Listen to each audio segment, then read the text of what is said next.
to the Delmarva Almanac. Each week we connect you to the best of Delmarva. Now here's naturalist Jim Rapp to tell us about Delmarva's visiting winter songbirds. When most people think of birds that winter on Delmarva, the image is likely that of rafts of ducks bobbing on our bay waters, massive flocks of white snow geese blanketing our farm fields, or chunky seabirds cruising low over the waves off our Atlantic beaches. We tend to associate winter with big, thick-bodied birds that nest in the Arctic and are built to handle the bitter cold with warm, downy feathers under a slick, waterproof shell. But Delmarva is also welcoming to a number of tiny, delicate-looking songbirds that are only found in our forests during the winter months. Many of these species are fairly common this time of year, and several make appearances at backyard bird feeders. You might think these little guys would just keep flying south for more tropical temperatures, but there's a reason Delmarva is a better winter home for them than Central America and the Caribbean. The reason has to do with why birds migrate in the first place. All birds migrate to move from areas with few or diminishing resources to areas with more opportunity. In the spring, most songbirds fly north for better nesting sites in forests with loads of protein-rich insects and fruit-producing plants. In the winter, the birds, young and old, are just looking for food, and Delmarva's winter forests have more bounty than you might think.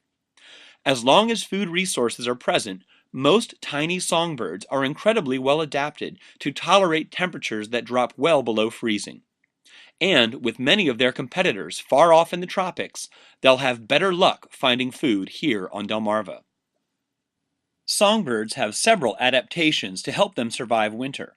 Their stick-thin legs and feet have a counter-current circulation system that moves warm blood through arteries from the heart next to veins carrying cold blood away from the feet.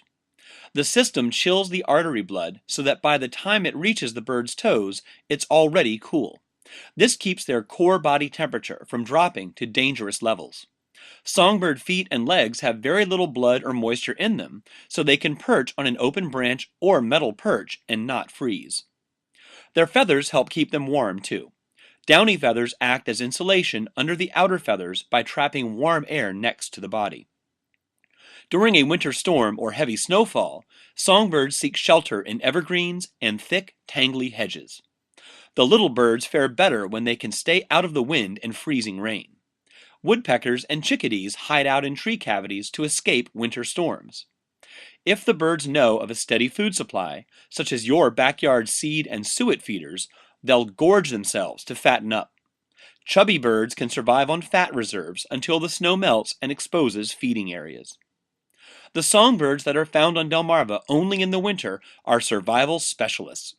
Each has a food resource or feeding strategy that gives them the edge when it comes to competing with other similar species. The goal over the winter is simply to stay alive so that they can fly north in the spring to nest and raise young. Warblers are colorful, musical songbirds that are found in great abundance on Delmarva in the spring and summer, but are largely absent in the winter. There is one warbler species that is only found here in the winter, and it is one of the most numerous birds you'll find on a hike along forests near the coast.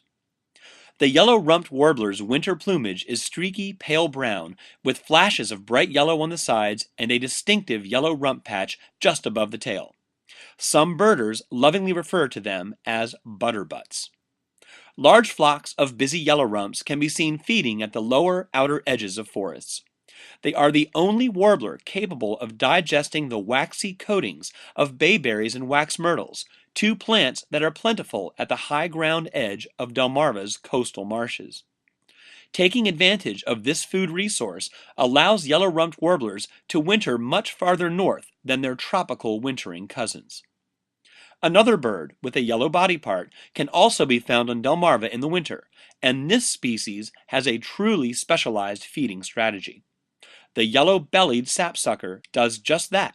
It sucks sap from holes it drills in trees.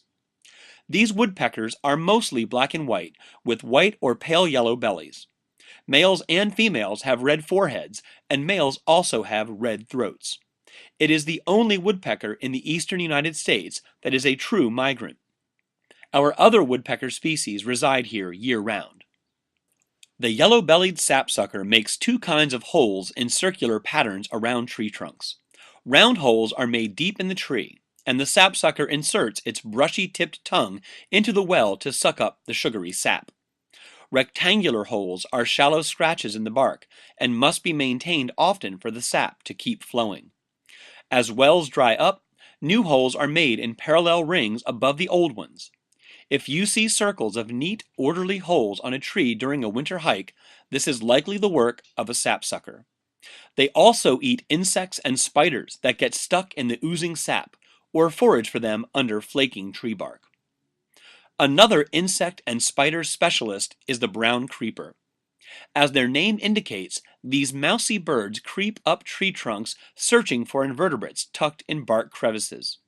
They have brown, white, and tan streaks on their backs, which provides excellent camouflage when pressed tight against the tree bark.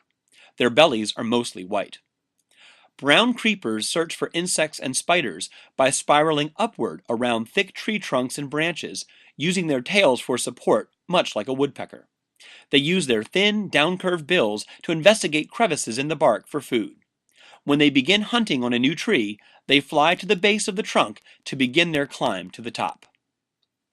To conserve energy during the lean winter months, brown creepers survive by burning less than 10 calories each day. This is equivalent to about 2 almonds.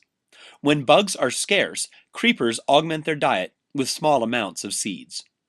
If you spot a brown creeper moving up a tree trunk, another insect-eating winter visitor may pass by going down. Red-breasted nuthatches have bluish-gray backs and a buffy belly with bold black and white stripes on their heads. In addition to searching tree bark for invertebrates, these energetic feeders also eat the small seeds found in pine cones. They are known to visit backyard feeders too. If they choose a seed too big to eat in one bite, they will jam the seed into a crevice and hammer it open with their long, sharp bill. Well, that's all for this edition of the Delmarva Almanac. We'd like to thank our community partners, the Friends of Delmarva Public Radio, the Community Foundation of the Eastern Shore, and underwriters, eatdrinkbuyart.com, for their help in bringing this program to you, our audience. Our theme music was provided by Brightside Studio. This show has been a Moonshell production. Thanks for listening. Until we meet again, may the rhythms and tides of Delmarva bring you good fortune.